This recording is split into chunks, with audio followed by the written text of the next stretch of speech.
श्री स्वामी समर्थ अवधूत चिंतन श्री गुरुदेव दत्त. स्वामी सांगतात, रस्ता खराब लागला म्हणून मागे वळू नका, गती कमी करा व पुढे चालत राहा.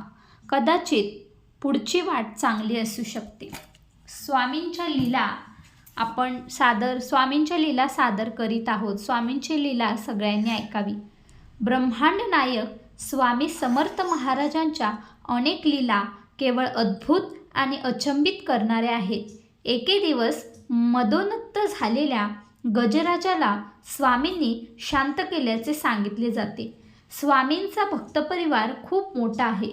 केवळ महाराष्ट्रात नाही तर देशभरात स्वामी समर्थ महाराजांचे मठ असल्याचे यातून दिसून येते. महाराजांचे चरित्र, त्यांचे संदेश, त्यांची शिकवण, त्यांच्या लीला, त्यांचे श्रवण, कीर्तन, वाचन केले जात असते.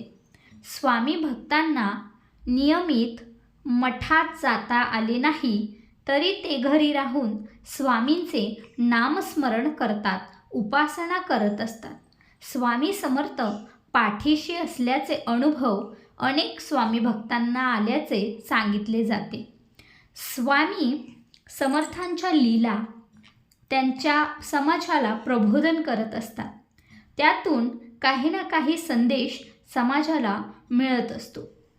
एके दिवस मदोन्मत्त झालेल्या गजराजाला शांत केले. ही एक लीला आहे. अक्कलकोट गावात महिपालाचे देवालय आहे. तेथेच मालोजी राजांच्या ग्वार नामक हत्तीला बांधण्याची जागा होती. त्या जागेवर आता शाळा आहे. तो हत्ती एकदा चांगलाच पिसाळला. काही केल्या नियंत्रणात येत नव्हता. येणाऱ्या जाणाऱ्या लोकांवर हल्ला करू लागला. त्यामुळे रस्त्यावरून जाणाऱ्या लोकांना हत्तीची खूप भीती वाटू लागली. एक दिवस राजांनी त्याला चारही पायात साखळदंड बांधून जखडून ठेवले.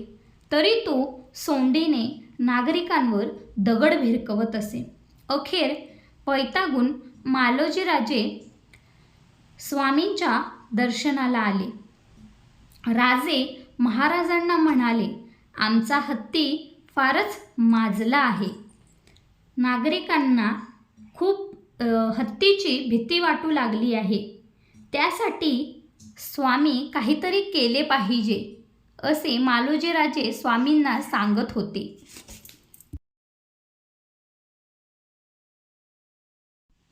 यावर अंकुश ठेवता येत नाही. अनेक प्रयत्न करून थकलोय. त्याला देहांताची शिक्षा करावी असा सवाल राजांनी स्वामीला केला. राजांचे बोलणे ऐकून स्वामी महाराज हत्तीकडे जाण्यास निघाले.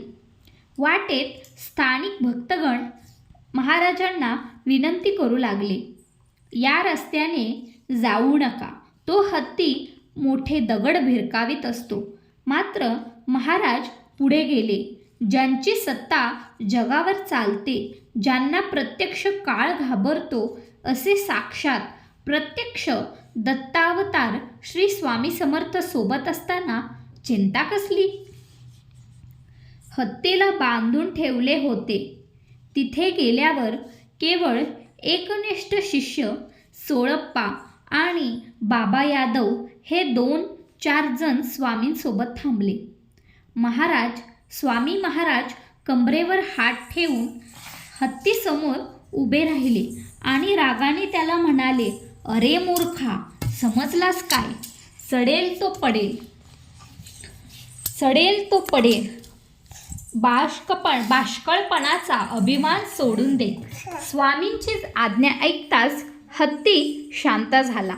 आपल्या पुढच्या पायाचे गुडघे ठेवून नतमस्तक झाला व त्याच्या डोळ्यातून अश्रू वाहू लागले.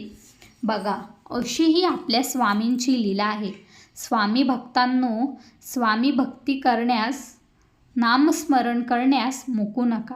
स्वामी सदैव आपल्या पाठीशी असतील. स्वामी समर्थांना कायम हाक द्या. ते तुम्हाला सर्व संकटातून तारतील. स्वामींची भक्ती कायम करा. श्री स्वामी समर्थ.